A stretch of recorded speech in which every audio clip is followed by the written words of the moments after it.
Welcome to the channel. Previous lecture आम culture media पर discuss करते।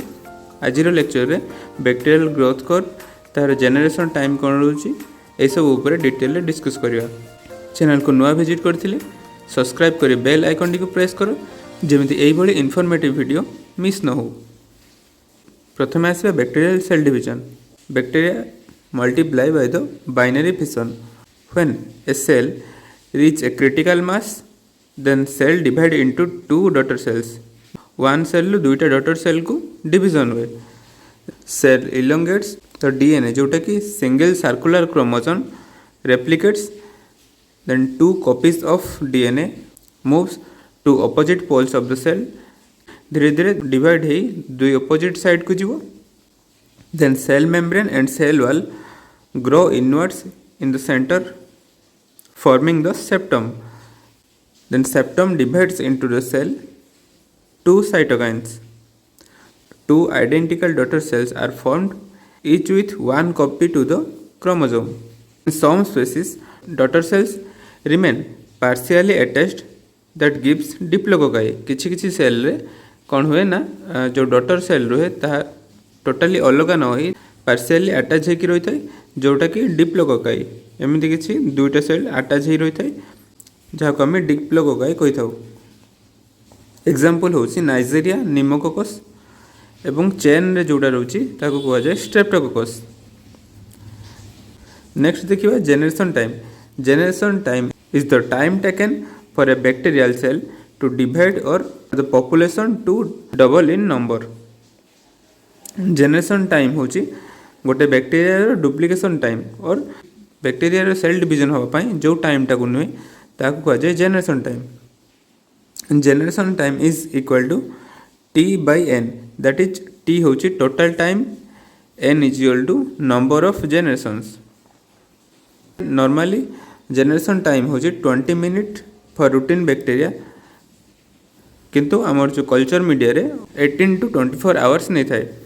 विब्रियो कलर जोटा कि सबुठारु फास्टर जेनरेशन टाइम रोचे 10 to 20 मिनिट्स। से भली माइकोबैक्टीरियम ट्यूबरकुलोसिस रो जेनरेशन टाइम हूँ 20 आवर्स जोटा कि स्लो ग्रोयर। से परी माइकोबैक्टीरियम लेप्री रोची तार जेनरेशन टाइम हूँ 20 डेज, वेरी स्लो ग्रोयर। नेक्स्ट आम रोचे बैक्टीरियल सेल काउंट और टोटल काउंट। दुई प्रकार रोचे, गोटे आसी टोटल काउंट, सेकेंड आसी वायबल काउंट। टोटल काउंट हूँ the total number of bacteria, that means including living bacteria and dead bacteria inside the specimen. It is done by counting bacteria under the microscope using counting chamber. Counting chamber द्वारा both viable bacteria एवं dead bacteria both को calculate करा जाए, जो थी कि आम bacterial total count determination करा जाए। सही परी वायबल काउंट रोची it measures the number of living or viable cells only. Methods रोची डाइल्यूशन मेथड एवं प्लेटिंग मेथड। ये दुई मेथड रे बैक्टीरिया वायबल काउंट कैलकुलेट करा जाए। नेक्स्ट आछे हमरो bacterial growth curve. Bacterium inoculated into the liquid medium, count taken at intervals, plotted graph against time for which the bacterial growth curve observed। ना bacterium को गोटे liquid medium inoculated करा जाए, then किछि किछि इंटरवल ले से लिक्विड मीडियम में सैंपल नहीं अंडर माइक्रोस्कोप रे काउंट करा जाए। जते परिमाण बैक्टीरिया और बैक्टीरियल काउंट देखा जाए ताहाकू पॉपुलेशन नंबर और बैक्टीरियल नंबर एग्नेस्ट टाइम रे ताकू ग्राफ तैयारी कले जो ग्राफटा आसे ताकू कहा जाए बैक्टीरियल ग्रोथ कर्व। एथिरे चारटी फेज रही है। प्रथम आसुची लैग फेज, नेक्स्ट आसुची log phase, next stationary phase, last होची तो फेज ऑफ डिक्लाइन। प्रथम आसुची लैग फेज जोटा कि बैक्टीरिया को इनोकुलेशन होबा परे, बैक्टीरिया इनोकुलेशन परे किछि समय पर्यंत ताहा कौनसी ग्रोथ होई न थाए, means number bacteria number increase होई न थाए, जस्ट यार साइज ही इनक्रीज होता है। देन ताहा रैपिड ग्रोथ होता है और रैपिड जेनरेशन होता है जहाँ फल कि बैक्टीरिया नंबर बढ़ी थाए। नेक्स्ट कौन हुए विभिन्न प्रकार टॉक्सिक प्रोडक्ट एक्सोटॉक्सिन इत्यादि टॉक्सिक प्रोडक्ट रिलीज होवा द्वारा बैक्टीरिया जिते परिमाण बैक्टीरिया ग्रोथ हुए सेते परिमाण धीरे धीरे डिक्रीज हुए सेटा को कहुए स्टेशनरी फेज। देन धीरे धीरे न्यूट्रिशन अभाव विभिन्न प्रकार टॉक्सिक प्रोडक्ट एक्युमुलेशन होगा फल धीरे धीरे बैक्टीरिया नंबर डिक्रीज होता है और डेड होता है ताको कहुए फेज ऑफ डिक्लाइन। एथिरे आमे देखिबा the total sale count stage high even after death phase. से भली भाएबल काउंट रोची। भाएबल काउंट माने कौन ना जो गुड़ी को लिविंग सेल केतेबेले डिक्लाइन हुए डिक्लाइन फेज रु तलकू गले ता भाएबल काउंट धीरे धीरे डिक्रीज हो चलिबो। सेहीपरि sporulation and toxin production occur in mainly stationary phase. Mainly stationary phase रे धीरे धीरे टॉक्सिक प्रोडक्ट और एक्सोटॉक्सिन और टॉक्सिन ये सब धीरे धीरे इनक्रीज हुए जहाँ फल कि बैक्टीरिया नंबर धीरे धीरे कमी कमी चले। नेक्स्ट ये सब फेज उपर डिटेल देखा। प्रथम अच्छे lag phase. Lag phase is the period between the inoculation and start of multiplication. प्रथम इनोकुलेशन हेबारु मल्टीप्लिकेशन मध्य जे टाइमटा रोची ता होची lag phase. No applicable increase in number increase हो न थाए किंतु increase in cell size. Cell size ही केवल इंक्रीज होता है। Bacteria adapt to new environment necessary enzymes intermediate metabolic buildup. Necessary enzyme एवं इंटरमीडिएट मेटाबोलाइट्स से एनवायरनमेंट को लेकिन धीरे धीरे बिल्डअप हुए।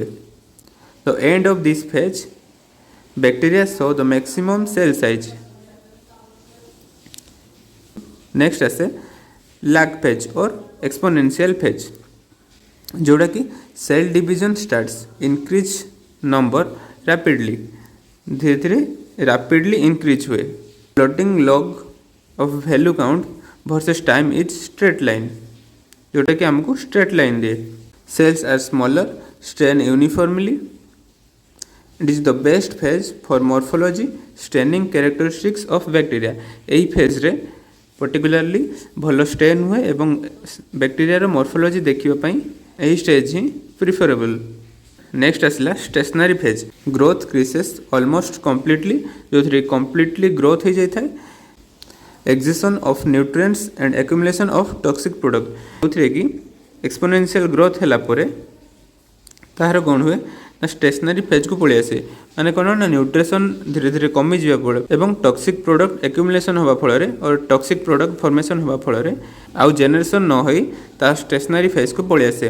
New cell formed is equal to dying cell जहाँ फल कि जिते परिमाण में न्यू सेल्स फॉर्मेशन हुए सेतिक परिमाण में सेल्स मध्य डाई हुए। यही फेज रे स्पोरुलेशन देखा जाए। Many bacteria produce exotoxins. Next phase of decline रे bacterial sporulation decreases due to the cell death. Bacteria cells death होवार लगे due to nutrients exhaustion toxic product accumulation autolytic enzyme यही सब द्वारा बैक्टीरिया नंबर्स डिक्रीज हो चले। भाएबल count also डिक्लाइन्स माने living bacteria रो number मध्य कमी कमी चले। नेक्स्ट शॉर्ट रिविजन देखिबा। लाग फेज रो सेल रो साइज बढ़े किंतु नंबर बढ़े नहीं। देन लॉग फेज रो जोटा कि एक्सपोनेंशियल ग्रोथ हुए जहाँ कि रैपिड जेनरेशन हुए एवं सेल रो नंबर बढ़ी थाए। स्टेशनरी फेज रे कौन हुए ना सेल रो जते परिमाण रे सेल जेनरेशन हुए सेते परिमाण रे एक्सोटॉक्सिन्स टॉक्सिक प्रोडक्ट एक्युमुलेशन फल रे जते परिमाण रे सेल ग्रोथ हुए सेते परिमाण रे सेल डेथ हुए जहाँ फल कि ताहा स्टेशनरी फेज रे रुहे। नेक्स्ट डिक्लाइन फेज रे कौन हुए अधिक परिमाण रे टॉक्सिक प्रोडक्ट एक्युमुलेशन फल रे एवं न्यूट्रिएंट्स रो परिमाण डिक्रीज होवा फल रे ताहा धीरे धीरे डेड होवारे लगे एवं ग्रोथ डिक्रीज हो जाए। भाएबल काउंट डिक्रीज हुए। आज लेक्चर एटी एंड होची। लेक्चर एवं नोट्स वैल्यूएबल थिले लाइक एवं शेयर करो सब्सक्राइब करी बेल आइकन टी को प्रेस करो जेमिति नेक्स्ट लेक्चर मिस न हो। Thanks for watching.